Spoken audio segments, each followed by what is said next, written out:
La batalla de Stalingrado fue uno de los momentos cruciales de la Segunda Guerra Mundial. Fue igualmente la batalla más mortífera en la historia bélica. Si tuviéramos que elegir la batalla más importante de la Segunda Guerra Mundial, sin duda esa fue la batalla de Stalingrado. Más de 1 millón de soldados murieron en 7 meses de combates constantes. La derrota final alemana acabaría con el sueño de Hitler de dirigir un imperio mundial. Todos sabían que era el principio del final. Toda Alemania estaba conmocionada.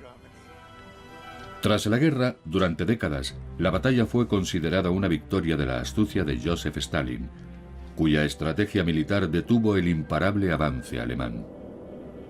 Pero ahora, la apertura de los archivos ocultos tras el telón de acero ha permitido un análisis más profundo de la guerra y ha revelado una imagen muy distinta de la batalla que cambiaría el curso de la historia. Secretos de Stalingrado.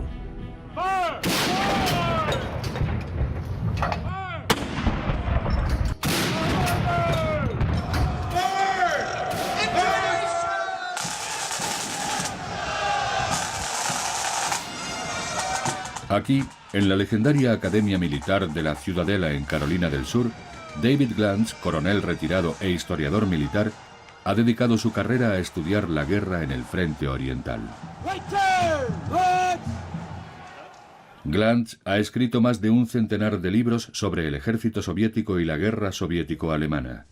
Es uno de los principales expertos mundiales en el tema, pero recientemente se ha visto obligado a revisar su visión de la victoria más famosa de Stalin. Todas las preguntas que tenía han sido contestadas ahora. Mi monografía sobre Stalingrado ha pasado de ser un volumen de 400 páginas a 3 volúmenes de 900 páginas cada uno. La batalla decisiva se libró por toda Ucrania y el sur de Rusia durante la segunda mitad de 1942. Terminaría convirtiéndose en una sangrienta guerra de desgaste en el interior y en los alrededores de la gélida ciudad de Stalingrado. Cuando las últimas fuerzas del eje se rindieron el 2 de febrero de 1943, la historia de la guerra se inclinó a favor de Stalin.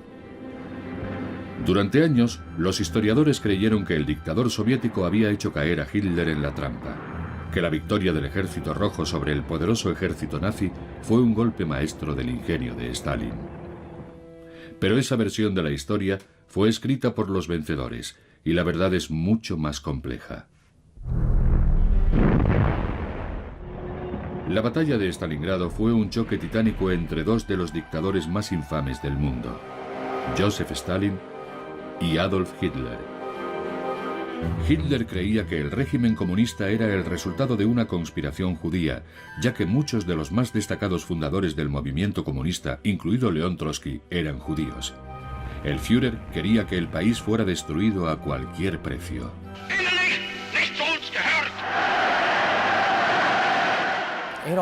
Adolf Hitler es uno de los hombres más estudiados de la historia y uno de los más malvados.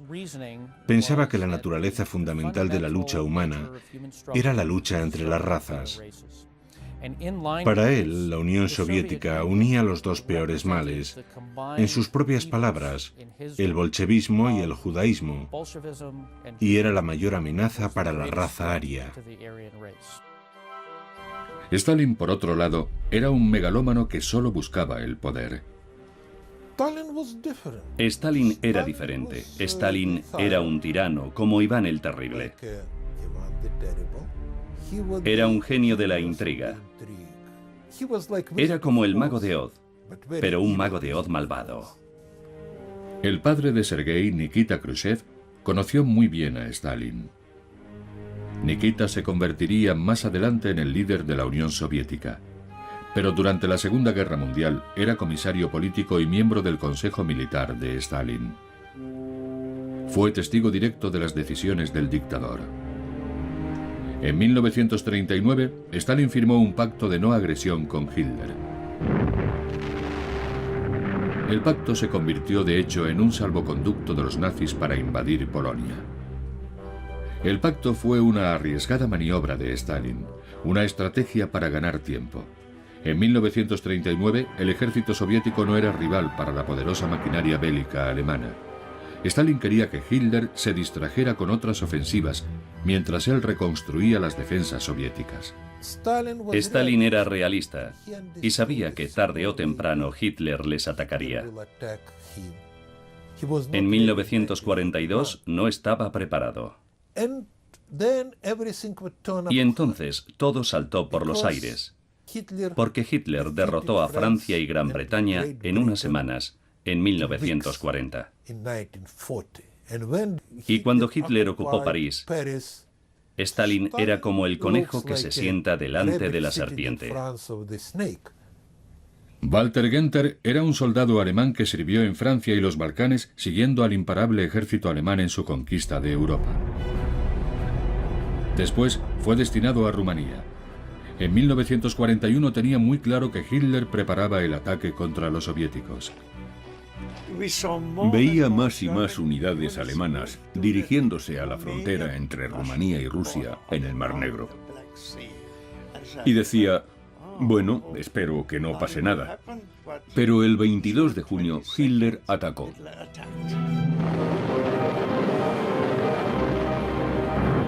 La ofensiva fue bautizada Operación Barbarroja, la invasión más grande de la historia.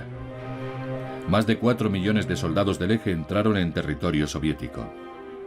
A mediados de septiembre habían apresado a más de 3 millones de soldados soviéticos y destruido 20.000 tanques.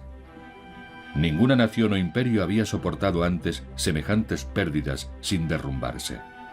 10 semanas después del inicio de las operaciones, los nazis habían ocupado la mayor parte de Europa Oriental, incluida Ucrania, la región más industrializada de la Unión Soviética. El siguiente objetivo, Moscú. Pero con el otoño llegaron las lluvias y el fango, deteniendo a los alemanes que esperaron a las heladas de noviembre para lanzar su ataque. La espera proporcionó al Ejército Rojo el tiempo suficiente para desplazar a millares de soldados destacados en Siberia y lanzar un contraataque mientras los alemanes avanzaban hacia la capital. Hitler quería asestar un golpe raudo y definitivo. Pero los soviéticos resistían.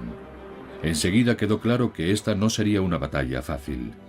A finales del invierno, el frío resultaba insoportable y los alemanes estaban exhaustos. La operación Barbarroja se estancó y llegó a un punto muerto. Los nazis habían fracasado en su intento de tomar Moscú. Pero Hitler no se desalentó. Convencido de que el Ejército Rojo estaba al borde del colapso y de que no podría sobrevivir a una nueva ofensiva, inició los preparativos de una nueva campaña a gran escala. La llamó Operación Azul. Hitler estaba decidido a lanzar una nueva campaña en 1942 para acabar de derrotar al Ejército Rojo y destruir la Unión Soviética. A diferencia de 1941, en 1942 dirigió el ataque al sur de Rusia, un sector más limitado.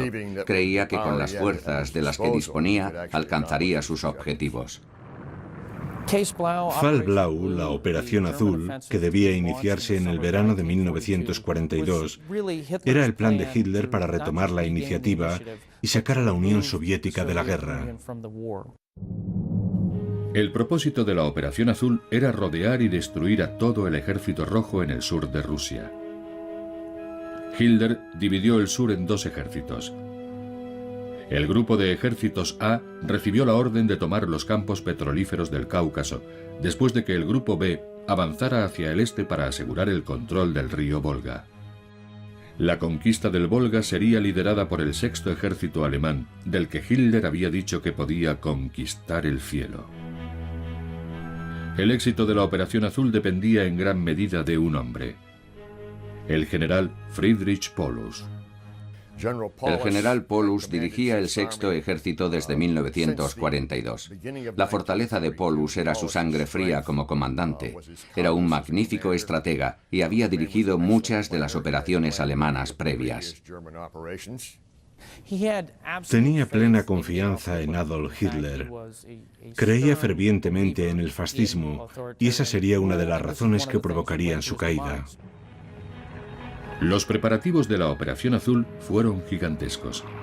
En la primavera de 1942, 68 divisiones, 3.000 tanques y la mayor fuerza aérea de la época empezaron a reunirse en el sur de Ucrania. Uno de los hombres destacados en las afueras de la ciudad de Kharkov era el teniente del Sexto Ejército Vigan Buster. Había combatido en el frente occidental y estaba convencido de que los nazis se alzarían con la victoria. Cuando llegamos a la ciudad, los soldados alemanes nos decían: no estéis tan orgullosos, no os jactéis tanto. Dentro de unos días estaréis mucho más callados. Los camaradas de Buster tenían razón. El frente oriental no caería tan fácilmente como el frente occidental. Stalin supo de los preparativos y comprendió que Hitler aspiraba a sacar a los soviéticos de la guerra con un ataque fulgurante. Stalin ordenó lanzar un preventivo para detener a los alemanes. Stalin decidió lanzar una serie de operaciones ofensivas con el objetivo de alterar el plan alemán previsto para el verano de 1942. Los soviéticos iniciaron dos ofensivas locales. La primera tendría lugar en Kharkov en mayo de 1942 y la segunda se desarrollaría en Crimea. La ofensiva de Kharkov fue una tentativa a gran escala de diezmar las fuerzas de Hitler. Durante 2 días, el Ejército Rojo avanzó por el oeste, penetrando en el interior del territorio controlado por los alemanes. El plan soviético parecía estar funcionando, pero entonces se volvieron las tornas. El teniente Buster fue testigo del avance del Ejército Rojo. Los rusos se abrieron paso cerca de Kharkov. Nosotros entramos en batalla en cuanto descargamos en la misma estación. Allí destruí varios tanques rusos con mi 10ª unidad de artillería. Buster no fue el único que destruyó tanques rusos. La superior potencia de fuego alemana hizo su trabajo. Pocos días después, la ofensiva de Kharkov se había convertido en un desastre para el Ejército Rojo. Muy pronto se amplió a lo largo de 110 kilómetros. Cada vez resultaba más difícil defender el frente. Y para agravar las cosas, los soviéticos veían cómo las divisiones de tanques alemanas se agrupaban en los dos flancos, amenazando con rodear a sus fuerzas. La inteligencia soviética aconsejó a Stalin que ordenara la retirada. Pero para Stalin, la retirada no era una opción. El jefe del Estado Mayor del Ejército Rojo fue a ver a Nikita Khrushchev, el oficial de mayor rango del soviet militar, con la esperanza de que pudiera hacer cambiar a Stalin de opinión. Nikita le contó a su hijo aquella conversación. Las lágrimas inundaban su rostro y le dijo: camarada Khrushchev, tiene que comprender lo que está pasando. Si no retiramos nuestras tropas, lo perderemos todo. Mi padre me contó que llamó por teléfono a Stalin, que estaba en su casa de campo con un estrecho colaborador. El camarada Stalin le contestó a mi padre: no metas las narices en los asuntos militares, tú no entiendes nada. Y le colgó el teléfono.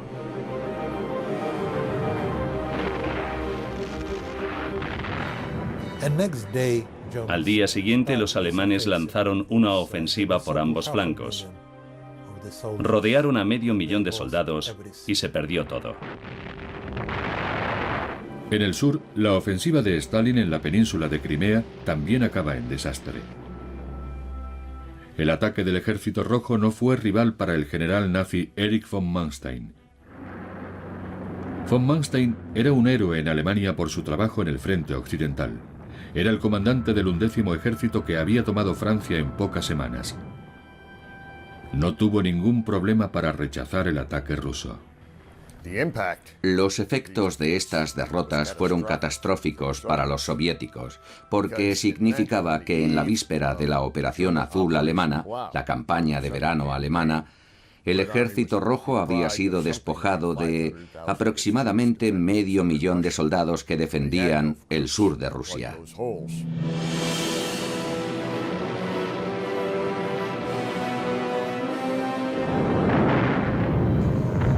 La mañana del 28 de junio de 1942 comenzó la Operación Azul. Los grupos de los ejércitos A y B atacaron la Unión Soviética con una ofensiva escalonada. El primero en atacar fue el Grupo B, incluido el sexto ejército del general Paulus. Después, el Grupo A avanzó hacia los importantes campos petrolíferos del Cáucaso. El ataque escalonado permitía a la Fuerza Aérea Alemana procurar su letal protección aérea primero a un grupo y luego al otro. Los nazis rápidamente abrieron una brecha de 320 kilómetros en la línea defensiva del Ejército Rojo. Para los soldados alemanes, que avanzaban imparables, era casi demasiado sencillo. Veías a la infantería a la derecha y a la izquierda. Sentías que no estabas solo en un país extraño. Incluso cuando te atacaban, tenías ayuda tanto a la izquierda como a la derecha. Nada nos detenía. Durante mucho tiempo no hicimos otra cosa que seguir avanzando. Y cuando nuestros caballos estaban agotados, usábamos los tractores y los tanques que habíamos arrebatado a los rusos. Éramos como un grupo de gitanos avanzando hacia el este. La primera fase de la Operación Azul está bien documentada, pero el desarrollo posterior de la batalla no se conoce tan bien. Es aquí donde los recién descubiertos archivos cambian nuestra visión. La singularidad de la batalla de Stalingrado en términos de fuentes materiales es que ahora disponemos de datos fidedignos acerca de la batalla. Hablo de documentos de los ejércitos y soldados que participaron en ella. En el caso de los archivos alemanes, ahora disponemos de los diarios de campaña del Sexto Ejército, que han estado desaparecidos durante 50 años. Muchos de los documentos del Sexto Ejército fueron encontrados recientemente, y en el lado soviético casi todos los documentos fueron ocultados a los historiadores occidentales hasta la desaparición de la Unión Soviética. Por lo general, los libros que se publicaban estaban políticamente sesgados. Loaban las glorias del victorioso Ejército Rojo, justificaban sus derrotas y ocultaban las manchas y errores del historial militar. Durante años, esos documentos cruciales permanecieron ocultos tras el telón de acero, pero en el año 2000, 9 años después de la caída de la Unión Soviética, fueron publicados finalmente. Cuando examinamos esos documentos, que no estaban disponibles para los historiadores anteriores, se pueden identificar ciertas ideas erróneas acerca de cómo fue conducida la batalla y el resultado de la misma. Ahora podemos cambiar esas falsas ideas por la verdad. La más extendida entre estas falsas ideas versa sobre la estrategia de Stalin ante el avance nazi. La historia nos dice que Stalin ordenó a sus hombres retirarse, haciendo que los alemanes lo siguieran y cayeran en su trampa en el interior de la ciudad. El plan parecía un golpe de genio militar, un gran éxito que arraigó en la cultura popular soviética. Pero David Glantz ha descubierto que esa popular historia es falsa. Hay dos mitos fundamentales que han quedado destruidos con las nuevas revelaciones de los archivos. La primera es que cuando los alemanes lanzaron su Operación Azul, Stalin ordenó la retirada a sus tropas estacionadas en el sur de Rusia. De hecho, los archivos demuestran que Stalin dio órdenes estrictas a sus hombres de que resistieran en sus posiciones a toda costa. Este volumen de directrices y órdenes de la Stavka contiene órdenes en relación al deseo de Stalin de que sus ejércitos resistieran y pelearan. Cito una orden del 9 de julio. No habrá ningún tipo de retirada. Stalin cree que sus hombres no deben retroceder bajo ninguna circunstancia. Y cuando se vean obligados a hacerlo, tienen órdenes de retirarse peleando y defendiendo con uñas y dientes cada palmo de terreno que cedan. Pero a pesar de la firmeza de las órdenes de Stalin, el Ejército Rojo no es un obstáculo para el arrollador avance nazi. Los ejércitos que resistieron en sus posiciones y que pelearon en la retirada fueron destruidos en su gran mayoría por el Juggernaut alemán en su avance por el sur de Rusia. El comandante del Ejército Rojo, Anatoly Meresko, que avanzaba hacia el oeste con su compañía de cadetes, pudo ver cómo el frente soviético caía a su alrededor. Meresko veía a soldados huyendo para salvar la vida, no un esfuerzo organizado para atraer al ejército de Hitler a una trampa. Llegamos al cruce de caminos de los campos Y allí encontramos grupos de civiles que huían de Kharkov, mezclados con soldados desesperados del Ejército Rojo. Todos estaban tan tristes y desesperanzados que a veces nos daban sus armas. Meresko y su compañía hicieron todo lo que pudieron por detener a los alemanes y se retiraron peleando, pero cada día cedían kilómetros ante la ferocidad del asalto nazi. A su alrededor, la tierra rusa se teñía de rojo con la sangre de sus compatriotas. A menudo nos retirábamos dejando atrás muertos sin sepultar. Los dejábamos sobre el terreno abandonándolos a los alemanes. Lo más duro era mirar a los ojos de los ancianos, mujeres y niños que nos preguntaban por qué los abandonábamos. Es fácil imaginar lo duro que era oír sus súplicas. Sus ojos se inundaban de lágrimas, pero nosotros no podíamos detener a los alemanes. Las fuerzas del eje avanzaban imparables usando tanto las armas como la guerra psicológica para quebrantar el espíritu de los soldados soviéticos. Los alemanes lanzaban panfletos con la siguiente leyenda: pequeños demonios de Stalin, luchad contra vuestros comandantes. Rendíos o de lo contrario seréis destruidos.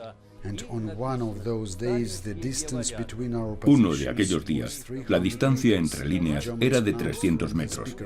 Los alemanes anunciaban por sus altavoces: mirad lo que os pasará si no os rendís.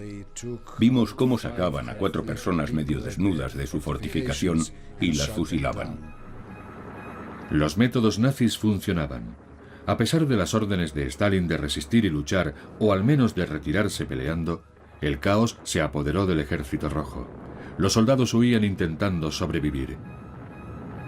Stalin se puso lívido cuando oyó las noticias del frente. Cuando vieron la magnitud de la derrota y a los alemanes avanzando por todas partes, sin posibilidad alguna de detenerlos, Stalin llamó a Khrushchev, mi padre, y le dijo: ven a Moscú. Como jefe del soviet militar, Khrushchev sabía que sería el blanco de la ira de Stalin. Khrushchev, mi padre, fue a la dacha de Stalin. Este le dijo: camarada Khrushchev, ¿recuerda a aquel general del ejército imperial ruso que perdió la batalla en Prusia Oriental en 1914? Y mi padre dijo: sí, recuerdo que fue el general Samsonov y que se suicidó. Entonces Stalin le dijo: por favor, acaba tu sopa. Y no le contestó. Pero mi padre no quería suicidarse.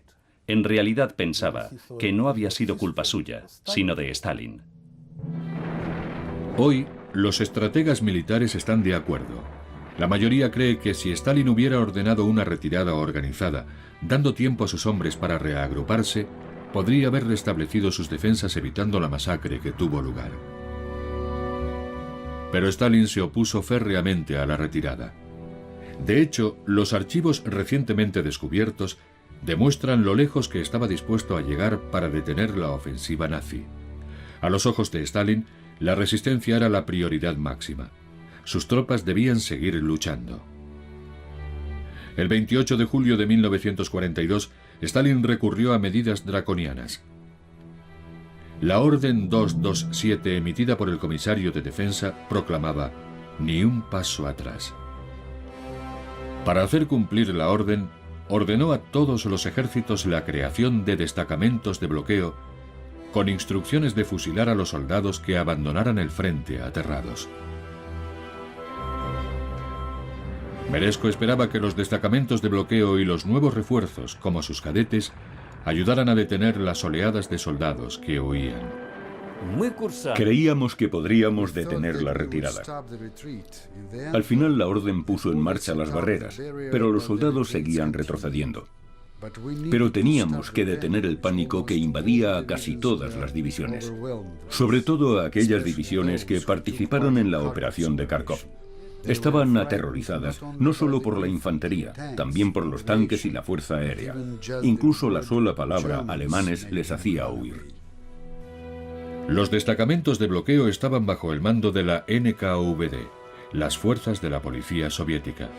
Un informe revela que retuvieron a más de 600.000 soldados, arrestaron a más de 25.000 y fusilaron a 10.000 compatriotas.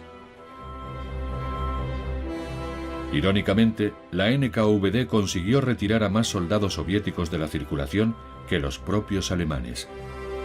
El éxito inicial de la Operación Azul sorprendió a los nazis, que carecían de recursos suficientes para controlar el ingente número de soldados apresados. Hitler tenía tropas y potencia de fuego suficientes para derrotar al Ejército Rojo, pero no para reunir a los prisioneros y trasladarlos lejos del frente. Aunque los alemanes destruyeron casi 6 ejércitos soviéticos y rodearon a todas esas fuerzas, simplemente carecían de suficientes soldados para vigilar y apresar a los soldados que habían rodeado. Muchos potenciales prisioneros escaparon. Otros fueron encerrados en prisiones al aire libre, donde las bajas temperaturas y la falta de alimentos significaban una muerte casi segura. Pero para los nazis, los prisioneros eran una preocupación menor. La Operación Azul marchaba tal y como estaba planeado, y lo que quedaba del Ejército Rojo de Stalin se veía forzado a retroceder hacia el este. A principios de julio, Adolf Hitler, exultante, anunciaba el fin de la Unión Soviética. Anticipándose al inminente colapso de la Unión Soviética, Hitler modificó la Operación Azul. Primero, ordenó al Sexto Ejército que tomara la ciudad homónima de Stalin, Stalingrado. El resto del Grupo B se dividiría para tomar el Cáucaso, mientras una parte mayor del Grupo A era enviada al norte para atacar Leningrado.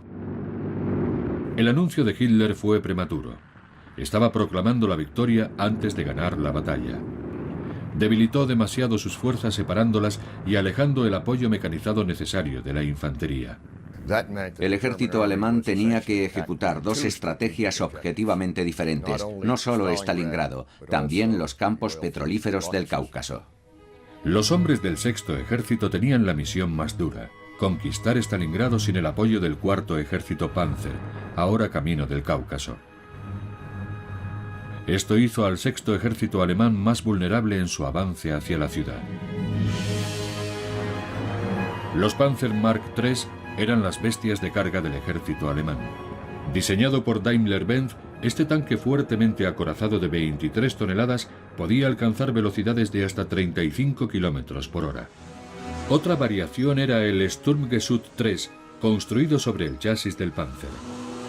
Este cañón de asalto, conocido como Stug, era muy estable y estaba equipado con una pieza de artillería de 75 milímetros. Era un auténtico asesino de tanques. Los tanques alemanes tenían más capacidad de fuego y de maniobra que sus rivales soviéticos. Stalin dependía del T-26, un vehículo más lento y con menos potencia de fuego. En 1941, los nazis destruyeron más de 20.000 tanques soviéticos. En Occidente solemos pensar desde nuestra propia supremacía tecnológica, pero a menudo ignoramos el hecho de que los avances que los alemanes intentaron conseguir y que lograron con extraordinarias mejoras en su flota armada fueron diseñados para combatir no solo la superioridad numérica soviética, sino también la superioridad tecnológica soviética. El Sexto Ejército era más vulnerable sin el apoyo de los Panzers, pero en ese momento aquello no parecía tener importancia.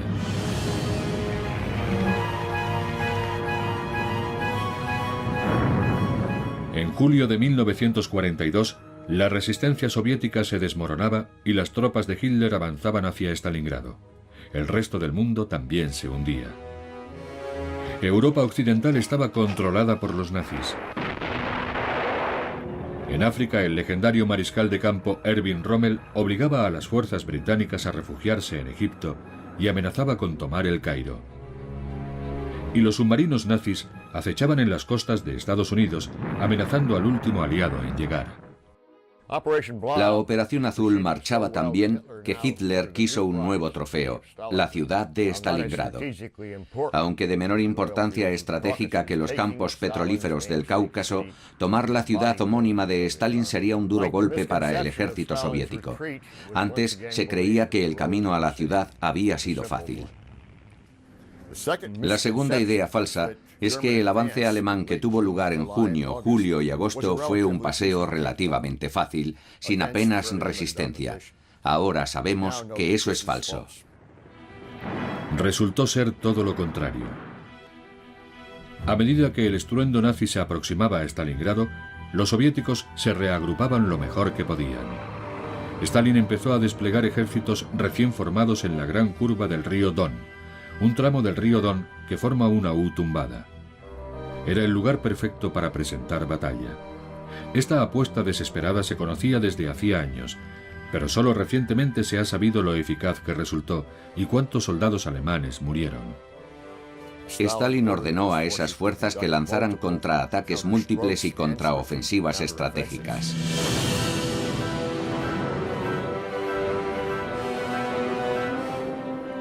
La lucha era feroz. Era la primera contraofensiva del Ejército Rojo desde el inicio de la Operación Azul. Los dos bandos se encontraron en Voronezh, una ciudad próxima al Don. Stalin envió a un ejército recién formado, el quinto ejército de carros de la Guardia, que entró en acción en el noroeste de Voronezh. Esta era una unidad letal dotada con el último tanque de Stalin, el T-34. Los soviéticos por fin tenían un arma que estaba a la altura del Panzer alemán. La producción del T-34 comenzó en 1940, pero solo en el 42 empezó a reinar en el campo de batalla, justo a tiempo para llevar el miedo a los corazones de los confiados soldados alemanes acostumbrados a la victoria. El T-34 fue el tanque soviético más numeroso de la Segunda Guerra Mundial. Se fabricaron unas 83.000 unidades y su fabricación era fácil, sencilla y rápida.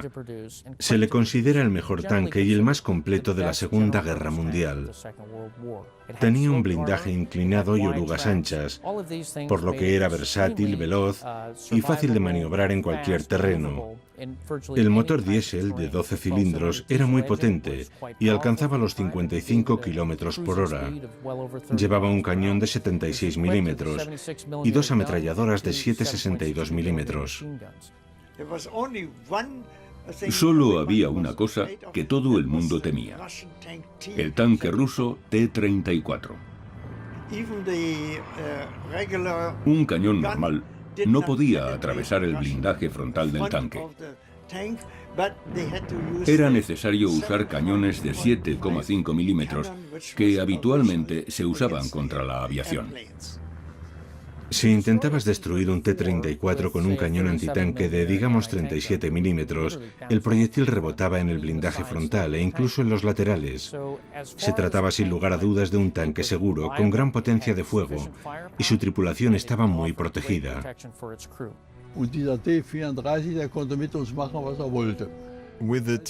Con el T-34 podían hacer lo que querían. Nosotros no teníamos nada que pudiera detenerlo. Era terrible. La única esperanza de los alemanes para derrotar al T-34 era una combinación de combate a corta distancia y ataques aéreos. La infantería debía estar a menos de 200 metros para tener alguna posibilidad de detenerlos.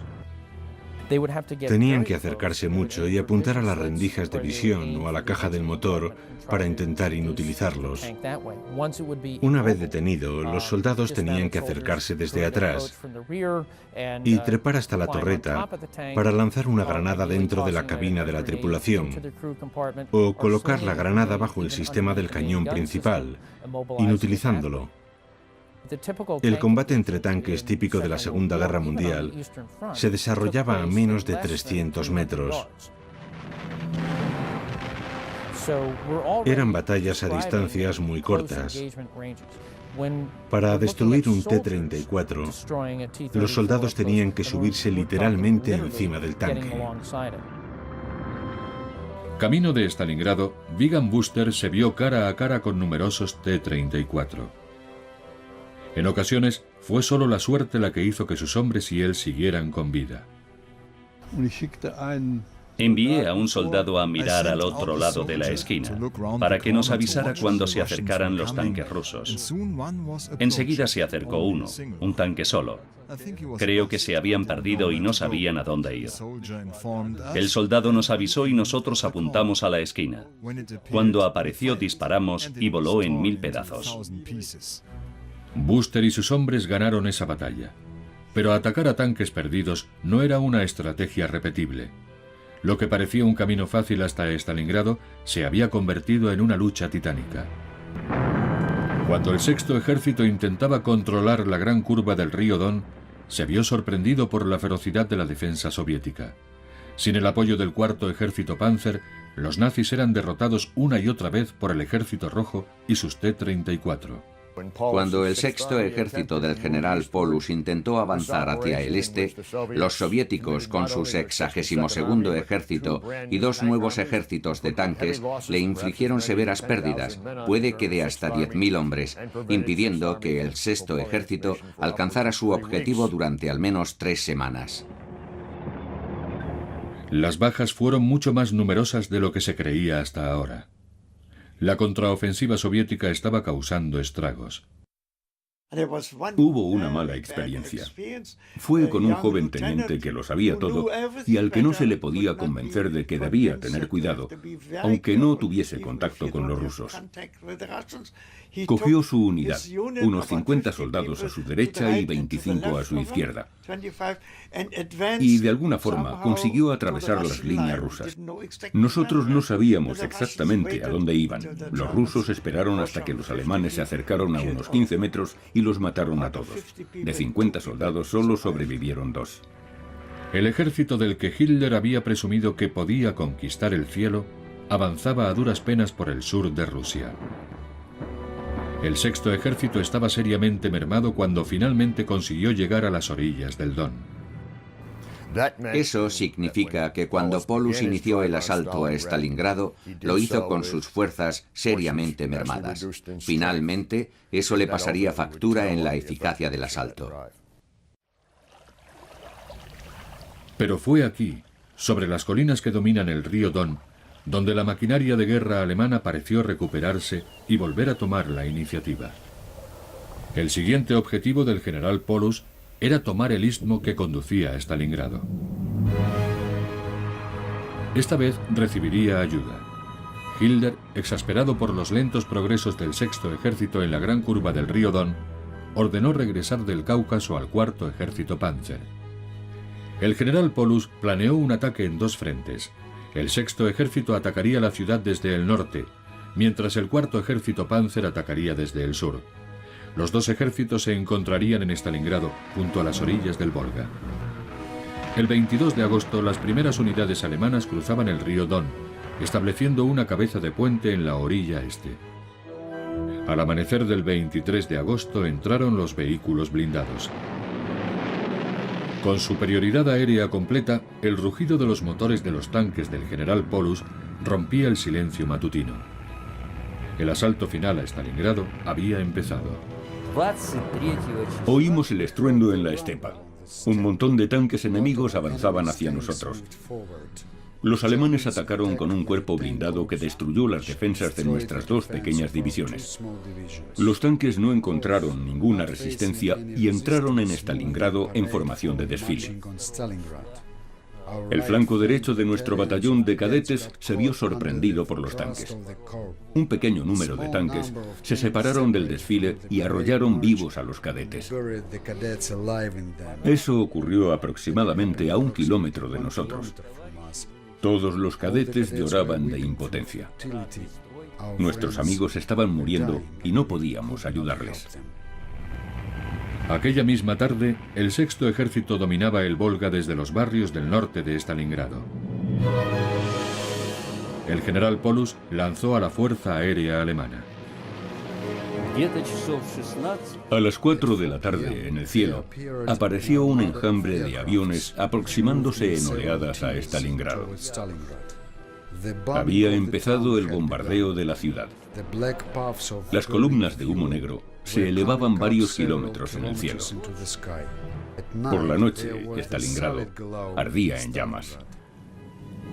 Los bombardeos prosiguieron durante días. Murieron más de 200.000 civiles. Murieron más civiles en Stalingrado que en los ataques nucleares de Hiroshima y Nagasaki juntos. La ciudad quedó reducida a escombros. Hitler esperaba su trofeo. En Moscú, Stalin estaba furioso por el fracaso de sus fuerzas y la aparentemente inevitable caída de su ciudad homónima. Fiel a su costumbre, Stalin dirigió su ira hacia sus camaradas, tanto políticos como militares. Nikita Khrushchev pensó que iba a ser eliminado. Stalin le dijo, vuelve al frente. Y mi padre pensó, seguro que me arresta en el coche. Porque era costumbre de Stalin detener a la gente cuando salía de su residencia. Así que pensó, ¿qué hago? ¿Qué puedo hacer?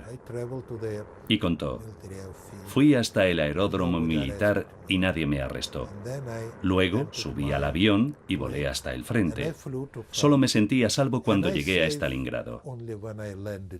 En aquella época estaba mucho más seguro en Stalingrado que en Moscú. Khrushchev temía más a Stalin que a las bombas nazis.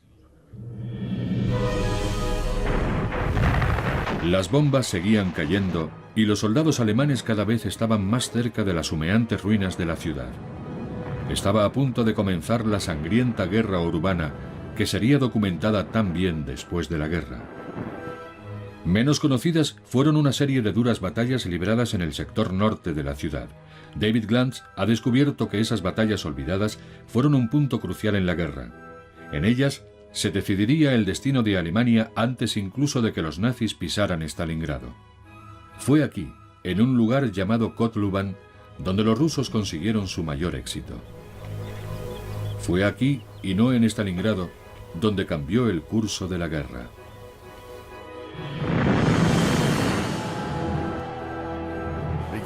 Comenzaron a finales de agosto y continuaron durante septiembre y octubre. 4 operaciones ofensivas conjuntas conocidas como las operaciones Kotluban, así llamadas por la ciudad de Kotluban, situada en la estepa al noroeste de Stalingrado. En esas operaciones, los soviéticos lanzaron entre 2 y 4 ejércitos en ataques casi suicidas contra el flanco norte alemán. Coordinados apresuradamente y pésimamente controlados, estos ataques causaron más de 200.000 bajas en el Ejército Rojo.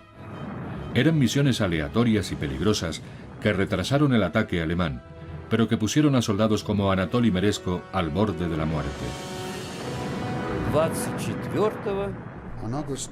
El 24 de agosto nos dijeron que atacaríamos a los alemanes con el objetivo de cortar un pasillo de 8 kilómetros de longitud. Ni nuestro regimiento, ni la aviación, ni la artillería estaban entrenados para ese ataque. Atacamos a ciegas, cortamos el pasillo, pero sufrimos muchas bajas. Después de 2 días, los alemanes enviaron más refuerzos y nos obligaron a retroceder. Las numerosas bajas y el éxito final alemán relegaron esas batallas a meras notas a pie de página de la historia. Otro fracaso soviético en los prolegómenos de la batalla de Stalingrado.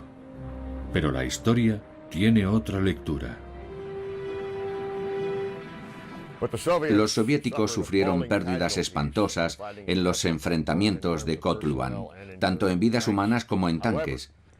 El sexto ejército del general Paulus ahora tendría que tomar la ciudad de Stalingrado con la infantería fundamentalmente, ya que el 14º ejército de Panzers estaba atrapado en otra parte. Las batallas de Kotluban aislaron a los tanques de Paulus, por lo que el sexto ejército alemán se vio obligado a seguir avanzando con escaso apoyo mecanizado. Glantz opina que gracias a eso, Stalingrado tuvo una oportunidad para sobrevivir.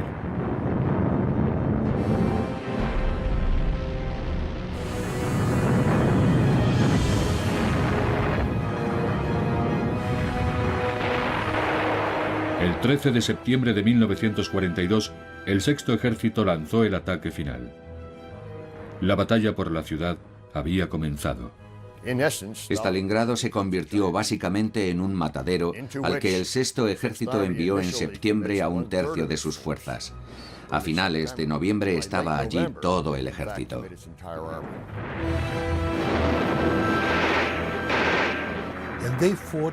Luchaban por todas partes, en cada sótano, en cada piso de los edificios de viviendas. Hubo un momento en el que eran de los alemanes, de los soviéticos, de los alemanes y de los soviéticos. Sin las orugas y los cañones de sus unidades de tanques, los alemanes se vieron forzados a luchar calle por calle, edificio por edificio. Lo que pasaba es que llegaba una división alemana con una capacidad medio alta en términos de combate, y 2 semanas después de entrar en combate, su capacidad era débil o estaba agotada. Al otro lado de la línea de fuego, los soviéticos hacen exactamente lo mismo, pero economizando sus fuerzas. Envían suficientes tropas para mantener el fuego de los combates en el centro de Stalingrado. Los soviéticos resistían buscando ganar tiempo, porque al norte y al sur de la ciudad, los refuerzos del Ejército Rojo se preparaban para lanzar otro gran ataque. Los alemanes luchan contra reloj. Quieren acabar cuanto antes y por completo con los últimos reductos de la resistencia soviética. Nunca lo conseguirán porque la mañana del 19 de noviembre las tropas alemanas oyen cañonazos distantes procedentes del noroeste y del sur. Esos cañones anuncian el inicio de la contraofensiva soviética.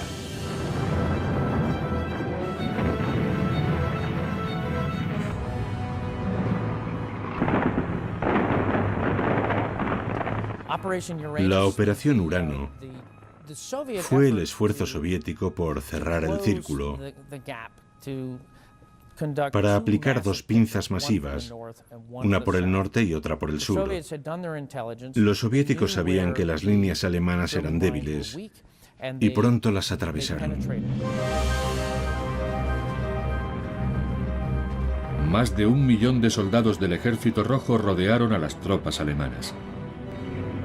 3 días más tarde, la pinza soviética se cerraba cerca de la ciudad de Karachi, atrapando a más de 270.000 hombres. Para los alemanes solo quedaba una esperanza. El alto mando pidió ayuda al mariscal de campo von Manstein, a quien Hitler previamente había enviado al norte, a Leningrado. Ahora recibe órdenes de que vuelva al sur y organice la operación de rescate. La mañana del 12 de diciembre, el Sexto Ejército oye el estruendo de la batalla en la distancia, mientras los hombres de Manstein se aproximan. Pero el mariscal de campo, cuyo plan de batalla había servido para conquistar la mayor parte de Europa occidental, no logra romper el cerco soviético. Cuando los cañones de la fuerza de socorro de Manstein son silenciados, el Sexto Ejército, rodeado, es consciente de lo sucedido. Los soviéticos iniciaron el asalto final con la mayor descarga de artillería pesada de la historia. Los alemanes estaban en las últimas. En enero, Adolf Hitler asciende al general Paulus a mariscal de campo. Pero difícilmente se trata de un honor. Ningún mariscal de campo se ha rendido nunca. Es la manera que tiene el Führer de decirle al general Paulus que luche hasta la muerte o se suicide. Rendirse en la ciudad con el nombre de su enemigo no es una opción para Hitler. Pero Paulus, por primera vez en su carrera, duda de si seguir las órdenes de Hitler. Ve la matanza a su alrededor. 2/3 de sus 270.000 hombres han muerto. Y aquellos que han sobrevivido están hambrientos, ateridos de frío y seguros de la derrota. El 31 de enero de 1943, el general Paulus desafía al Führer y se entrega prisionero. La batalla de Stalingrado ha terminado.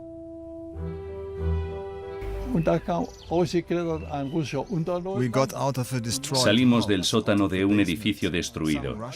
Los soldados rusos nos esperaban allí apuntándonos con sus ametralladoras. Nos desarmaron, por supuesto. Estábamos tan cansados que no nos importó. Yo estaba tan apático que ni siquiera sentía miedo de nada. A 1.600 kilómetros de distancia, en Alemania, la impensable noticia de que el legendario Sexto Ejército ha sido vencido conmociona al país. La noticia de la derrota en Stalingrado corrió por toda Alemania, conmocionando al pueblo alemán. Centenares de miles de familias alemanas tenían soldados destinados en la batalla. Sabían que habían perdido a sus hijos, que habían perdido a sus maridos, que él no volvería a casa. Ninguna batalla o campaña antes había sacudido a Alemania de semejante forma. La batalla de Stalingrado duró más de 7 meses. En ella murieron más de 750.000 soviéticos y más de 850.000 soldados de las fuerzas del eje. Del 500.000 de civiles que vivían en la ciudad, solo quedaron 1.500. Corría el invierno de 1943, y aunque la victoria en Europa no sería oficial hasta más de 2 años después, la derrota alemana era ya inexorable. Los soviéticos defendieron Stalingrado y 26 meses después sitiaron Berlín. La invasión de Normandía fue el golpe definitivo en el oeste. Pero si los soviéticos no hubieran derrotado a los nazis en Stalingrado, la guerra podría haber tenido un final diferente. El impacto de la batalla de Stalingrado en el curso y en el desenlace de la Segunda Guerra Mundial, especialmente en la parte soviético-alemana de la guerra, es fundamental. Es fundamental porque la batalla de Stalingrado mostró claramente a todos los implicados que Alemania iba a perder la guerra.